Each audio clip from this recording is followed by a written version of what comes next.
വാർത്തകൾ തുടരുന്നു. നാട്ടിക ഗ്രാമപഞ്ചായത്ത് 100 ദിന കർമ്മ പരിപാടിയുടെ 56ാം ദിവസം ഒരു വാർഡിൽ ഒരു വിള എന്ന പദ്ധതിയുടെ 13ാം വാർഡ് തല ഉദ്ഘാടനം ഗ്രാമപഞ്ചായത്ത് വിദ്യാഭ്യാസ ആരോഗ്യ standing committee chairman MV Vimalkumar മുളക് തൈ തട്ട് നിർവഹിച്ചു. നാട്ടിക ഗ്രാമപഞ്ചായത്ത് പ്രസിഡന്റ് അനിൽ പുളിക്കൻ അധ്യക്ഷത വഹിച്ചു. ബ്ലോക്ക് മെമ്പർ കുട്ടൻ മാസ്റ്റർ, പഞ്ചായത്ത് മെമ്പർമാരായ MK മോഹനൻ, ശ്രീദേവി മാധവൻ, തങ്കമണി ത്രിവിക്രമൻ, കൃഷി ഓഫീസർ ട്രീസ മാത്യൂസ്, ജെമിനി സദാനന്ദൻ എന്നിവരും ഉപദേശക സമിതി അംഗങ്ങളും സംസാരിച്ചു. പെൻഷൻ വിതരണവുമായി ബന്ധപ്പെടുത്തി ബാങ്ക് അക്കൗണ്ട് നിർബന്ധമാക്കിയത് ഗുണഭോക്താക്കളെ വലയ്ക്കുന്നതായി പരാതി.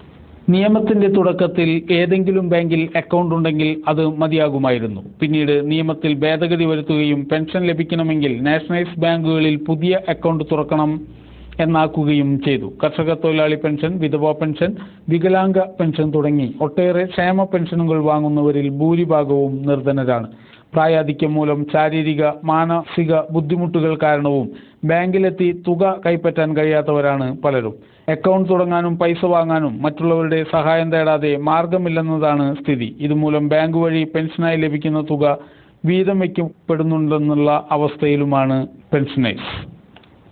ഫലത്തിൽ എന്തു ലക്ഷ്യം വെച്ചാണോ പെൻഷൻ പദ്ധതി ആസൂത്രണം ചെയ്യപ്പെട്ടതെങ്കിൽ ആ ലക്ഷ്യമാണ് തെറ്റായ നയം മൂലം പാളുന്നത്. ബാങ്കുകളിൽ നിന്ന് ക്ഷേമ പെൻഷനുകൾ മാസാമാസം നിശ്ചിത തീയതിക്കുള്ളിൽ പോസ്റ്റ് ഓഫീസുകൾക്ക് കൈമാറി പോസ്റ്റ്മാൻ മുഖേന ഗുണഭോക്താക്കൾക്ക് നേരിട്ടെത്തിക്കുന്ന രീതിയിൽ പെൻഷൻ വിതരണം പുനഃക്രമീകരിക്കണമെന്നാണ് പെൻഷൻ വാങ്ങുന്നവരുടെ ആവശ്യം.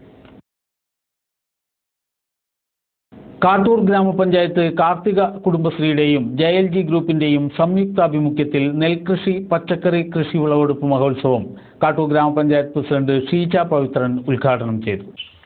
കുടുംബശ്രീയുടെ JLG ഗ്രൂപ്പിന്റെയും അതുപോലെ തന്നെ തൊഴിലുറപ്പ് പദ്ധതിയുടെയും സഹായ സഹകരണങ്ങൾ കൊണ്ട് ഭക്ഷ്യസുരക്ഷ ഉറപ്പാക്കുന്നതിന് വേണ്ടി കുടുംബശ്രീ യൂണിറ്റുകൾ, അതായത് 7ാം വാർഡിലെ കുടുംബശ്രീ യൂണിറ്റുകൾ ആരംഭിച്ച ഈ പച്ചക്കറി കൃഷി ഉണ്ടവർ, അതുപോലെ തന്നെ നെൽകൃഷി, വാഴക്കൃഷി, അതുപോലെ തന്നെ മരച്ചീനി കൃഷി, വിവിധ തരം കൃഷികൾ ചെയ്തുകൊണ്ടാണ് ഈ കുടുംബശ്രീ മുന്നേറുന്നത്. നല്ല രീതിയിലുള്ള പ്രവർത്തനങ്ങൾ മുൻകാലങ്ങളിലും ഇവർ ഇതേപോലെ തന്നെ കൃഷി ചെയ്തുകൊണ്ട് നടപ്പിലാക്കിയിരുന്നു. ജൈവവള കൃഷിയാണ് ഇവർ മൊത്തത്തിലായിട്ട് ഉപയോഗിച്ചു കൊണ്ടിരിക്കുന്നത്.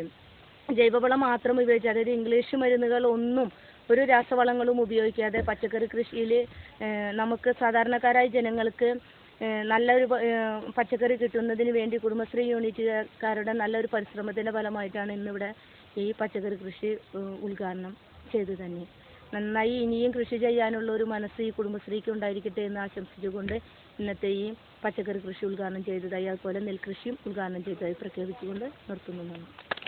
തൊഴിലുറപ്പ് പ്രവർത്തകരുടെ സഹായത്തോടെ കുടുംബശ്രീ JLG സംഘം ജൈവ കൃഷി രീതിയിലൂടെ ഉൽപ്പാദിപ്പിച്ച നെല്ല്, വെണ്ട, ചീര, പയർ, കയ്പ, പടവലം, വെള്ളരി, കക്കരി തുടങ്ങിയവയുടെ വിളവെടുപ്പാണ് നടത്തിയത്. CDS അംഗം സുലോചന ശക്തിധരൻ അധ്യക്ഷത വഹിച്ചു. CDS ചെയർപേഴ്സൺ വസന്ത സുബ്രഹ്മണ്യൻ, വൈസ് ചെയർപേഴ്സൺ അജിത ബാബു തുടങ്ങിയവർ സംസാരിച്ചു.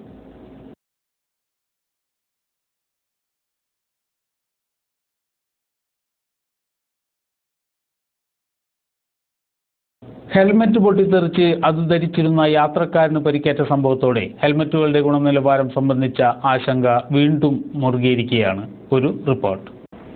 ഹെൽമറ്റ് നിർബന്ധമാക്കിയ കോടതി ഹെൽമറ്റ് നിർബന്ധമായും ഉപയോഗിക്കണമെന്ന് കർശനമായി നിർദ്ദേശിച്ചിരുന്നുവെങ്കിലും ഇപ്പോഴും ഇത് പാലിക്കപ്പെട്ടിട്ടില്ല. വഴിയോരങ്ങളിൽ ലഭ്യമായ വില കുറഞ്ഞതും ഗുണമേന്മ കുറഞ്ഞതുമായ ഹെൽമറ്റുകളാണ് മിക്കവരും ഉപയോഗിക്കുന്നത്. ISI മാർക്കുള്ള ഹെൽമറ്റുകൾക്ക് ഉയർന്ന വിലയായതിനാൽ പലരും ഇവ വാങ്ങാൻ മടിക്കുന്നുമുണ്ട്. വഴിയരികിൽ പാത്തും പതുങ്ങിയും നിൽക്കുന്ന പോലീസിന്റെ കണ്ണുവെട്ടിക്കാൻ വിലയും ഗുണവും കുറഞ്ഞ ഹെൽമറ്റ് വാങ്ങി വണ്ടിയിൽ സൂക്ഷിക്കുന്നവരാണ് മിക്കവരും. ഇത്തരത്തിലുള്ള ഹെൽമറ്റുകൾ കൂടുതൽ അപകടം വിളിച്ചു വരുത്തുമെന്ന് ചൂണ്ടിക്കാണിക്കപ്പെടുന്നു. അപകടമുണ്ടാകുമ്പോൾ ഇരുചക്രവാഹനത്തിൽ നിന്ന് തെറിച്ചു വീഴുന്ന യാത്രക്കാരന്റെ തല റോഡിലോ മറ്റെവിടെയെങ്കിലോ ഇടിക്കുമ്പോൾ ആ ഇടിയുടെ ആഘാതം പരമാവധി കുറയ്ക്കാനാണ് ഹെൽമറ്റ് ഉപയോഗിക്കുന്നത്. എന്നാൽ വിലയും ഗുണവും കുറഞ്ഞ ഹെൽമറ്റ് പലപ്പോഴും അപകടമുണ്ടായി യാത്രക്കാരൻ റോഡിലേക്ക് തെറിച്ചു വീണാലുടൻ തലയിൽ നിന്ന് തെറിച്ചു പോവുകയോ എവിടെയെങ്കിലും തല ചെന്നിടിച്ചാൽ ഹെൽമറ്റ് പൊട്ടിപ്പൊളിഞ്ഞ് തലയ്ക്ക് അപകടമുണ്ടാക്കുകയോ സംഭവിക്കും. ഗുണനിലവാരമുള്ള ഹെൽമറ്റുകൾ വാങ്ങാൻ അധികൃതർ നിർദ്ദേശിക്കുന്നത് ഇക്കാരണത്താലാണ്. കഴിഞ്ഞ ദിവസം ഹെൽമറ്റ് പൊട്ടിത്തെറിച്ച് യാത്രക്കാരന് അപകടമുണ്ടായത് ഏവരെയും അത്ഭുതപ്പെടുത്തിയിരിക്കുകയാണ്. ഇതെങ്ങനെ സംഭവിച്ചെന്നതിനെക്കുറിച്ച് ഇപ്പോഴും വ്യക്തമായ ഉത്തരം ആർക്കും നൽകാനാകുന്നുമില്ല. ഏറെ നേരം ചൂട് കൊണ്ടതുകൊണ്ട് ഹെൽമറ്റ് പൊട്ടിത്തെറിച്ചതാകാം എന്ന വാദം മാത്രമാണ് നിലനിൽക്കുന്നത്. അയൽവാസിയായ ബാലികയെ പീഡിപ്പിച്ച CPI നേതാവ് തൂമാട്ട് വാസുവിനെ വലപ്പാട് CIയുടെ നേതൃത്വത്തിലുള്ള പോലീസ് സംഘം അറസ്റ്റ് ചെയ്തു. ഒരു റിപ്പോർട്ട്. തളിക്കുളം കച്ചേരിപ്പടി പടിഞ്ഞാറ് ഭാഗത്ത് താമസിക്കുന്ന 46-കാരൻ തൂമാട്ട് വാസുവാണ് അറസ്റ്റിലായിട്ടുള്ളത്. അയൽവാസി കൂടിയായ വാസു കഴിഞ്ഞ ദിവസം സ്കൂൾ വിട്ടുവന്ന വിദ്യാർത്ഥിനിയെ മിഠായി വാങ്ങിക്കൊടുത്ത് വീട്ടിലേക്ക് കൊണ്ടുപോയി പീഡിപ്പിച്ചെന്നാണ് കേസ്. CPI പ്രവർത്തകൻ പീഡനം നടത്തിയത് ഒതുക്കി തീർക്കാൻ പ്രദേശത്തെ CPM പ്രവർത്തകർ രംഗത്ത് വന്നു.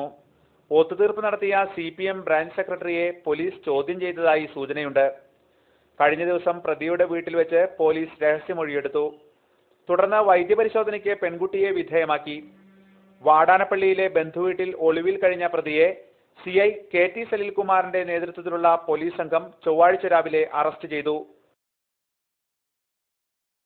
KMBR നിയമനിർമ്മാണത്തിലെ അപാകതകൾ മൂലം കിണർ നിർമ്മാണ പദ്ധതികൾ പാളുന്നു. സെപ്റ്റിക് ടാങ്കുകളുടെ പരിസരത്തു നിന്ന് 7.5 മീറ്റർ തള്ളിയും പറമ്പിന്റെ അതിർത്തിയിൽ നിന്ന് 1.5 മീറ്റർ നടവഴി പൊതുവഴി ക്രമങ്ങളിൽ നിന്ന് 3 മീറ്റർ തള്ളിയും വേണം കിണർ നിയമിക്കാനെന്നതാണ് നിയമം. 3-5 സെന്റുകൾ വീതം ഭൂമിയുള്ളവരാണ് മിക്ക പഞ്ചായത്തുകളിലും കിണർ നിർമ്മാണ പദ്ധതിയുടെ ഗുണഭോക്താക്കൾ. ഈ നിയമത്തിന്റെ സാങ്കേതിക തടസ്സം മൂലം ഇവർക്ക് കിണർ നിർമ്മാണം അസാധ്യമാവുകയാണ്. ഇതുമൂലം ഗ്രാമപഞ്ചായത്തുകളുടെ കിണർ നിർമ്മാണ പദ്ധതി വിഹിതം ചിലവഴിക്കാൻ പറ്റാത്ത സാഹചര്യമാണ് നിലവിലുള്ളത്. ഭവന നിർമ്മാണ ചട്ടങ്ങളിൽ വരുത്തിയ ഭേദഗതിയുടെ മോഡലിൽ KMBR നിയമത്തിലുള്ള ഇളവ് വേണമെന്നാണ് ജനങ്ങളുടെ ആവശ്യം. ഇനി ചരമവാർത്തകൾ. ആലപ്പാട് ചെള്ളിക്കാട്ടിൽ പരേതനായ ശങ്കരൻ മകൻ രാഘവൻ നിര്യാതനായി. 95 വയസ്സായിരുന്നു. സംസ്കാരം ബുധനാഴ്ച രാവിലെ നടക്കും. ഭാര്യ കാർത്യായനി, മകൻ ശിവരാമൻ, മരുമകൾ രതി. പ്രധാന വാർത്തകൾ ഒരിക്കൽ കൂടി. 30 സെന്റ് വരുന്ന കുളം കൂടുതൽ താഴ്ത്തി തണ്ണീർത്തടം സംരക്ഷിക്കുന്ന അന്തിക്കാട് സ്വദേശികളായ വാലത്ത് പ്രേമനും സഹോദരൻ ദിവാകരനും നാടിന് മാതൃകയായി. യോഗിനി മാതയുടെ ചൈതന്യവും ആത്മബന്ധവുമാണ് തന്റെ ജീവിതവും സംഗീതവുമെന്ന് പത്മശ്രീ KJ യേശുദാസ്.